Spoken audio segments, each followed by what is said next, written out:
Rajshahi medical college হাসপাতালে মৃত্যুর সঙ্গে পাঞ্জা লড়ছেন এক তরুণী। পরিবারের আকুল আবেদন, দেশবাসী তাকে যেন সাহায্য করে। প্রতিবেদক তারেক। এটা আমার মেয়ে হয়। হ্যাঁ, কি হয়েছে? আমার মেয়ে দুজনায় স্বামী স্ত্রী রাগারে ফেরে দুজনাই একসঙ্গে ট্যাবলেট খেয়েছে। আপনার রিপোর্টগুলো দেখি।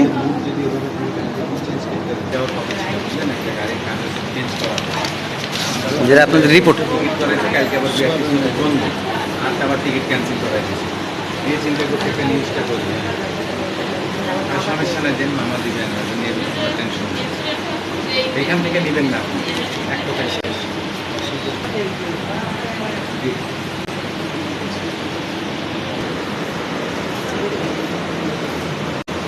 চাচা, এটা আপনার কে হয়?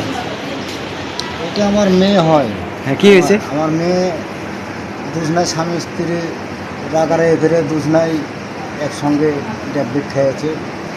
এখন দীর্ঘদিন 2 মাস পার হয়ে গেছে। আমরা বহু টাকা শেষ করেছি, এদিক ওদিক থেকে পাড়ার লোকজনও কিছু কিছু করে হেল্প করেছে, আমিও কিছু বহু টাকা আমার শেষ হয়েছে। আমার আর মনে করেন টাকার আমার অবস্থাতে নাই। আপনার বাসা কোথায়, নাম কি আপনার? আমার নাম মোহাম্মদ পিয়ারুল ইসলাম, আমার বাসা বালিয়াপুকুর। আপনি কি করেন? আমি সিটি কর্পোরেশনে একটা ছোট্ট একটা পরিষ্কার পরিচ্ছন্নর কাজ করি। এখন আমার চিকিৎসকের মতন ক্ষমতা নাই।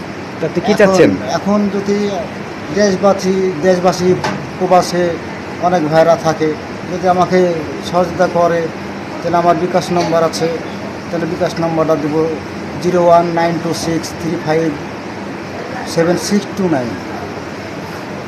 আমার মেয়েকে ঢাকায় নিয়ে যেতে হবে। অনেকটা টেস্ট করেছি আমি, টেস্ট কিনে আপনারা ইয়েতে দিয়েছি, দেখেছেন। ডাক্তার কি বলছে এখন?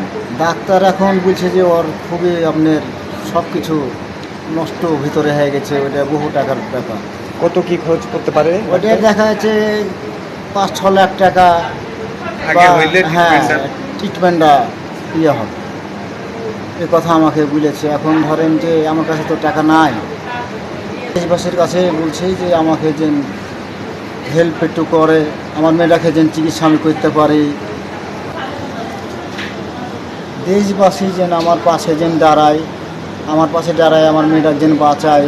এই ভিডিওটা বেশি বেশি করে শেয়ার করবেন, যেন সবার কাছে পৌঁছে, সবাই যেন আমাকে হয়তো হেল্প করতে পারে, আমার মেয়েটাকে আমি চিকিৎসা করতে পারি।